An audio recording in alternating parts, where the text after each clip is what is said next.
Īpašām vajadzībām ir asistents, tāpēc Radio 5 LV savā šā gada labdarības maratonā dod 5 vāks līdzekļus, lai atslogotu šādu ģimeņu ikdienu.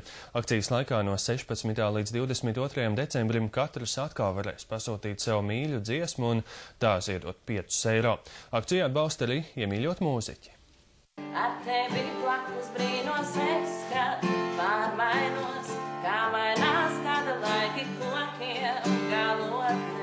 Augšu tiecos līdzās tev, nu arī es, līdzās tev arī es, līdzās tev mainos es, līdzās tev augu es.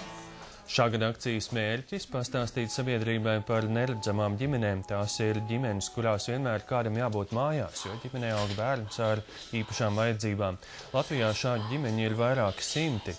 Ja viņi savu bērnu nodotu valsts aprūpei pansionātā, viņam tērētu 500 eiro mēnesī, taču ģimenēm atbalsta nav. Labdarības maratons arī šogad notiks Radio 5 LV stikla studijā stacijas laukumā. Tajā viesosies mūziķi un studijā 6 dienas dzīvos radio dīdžeji. Pērn maratona laikā tika saziedots 64,5 tūkstoši eiro un pie dāvanām tika vientuļie pensionāri. Tik tālu šāvakar panorāmas ziņu klāsts un studijā jau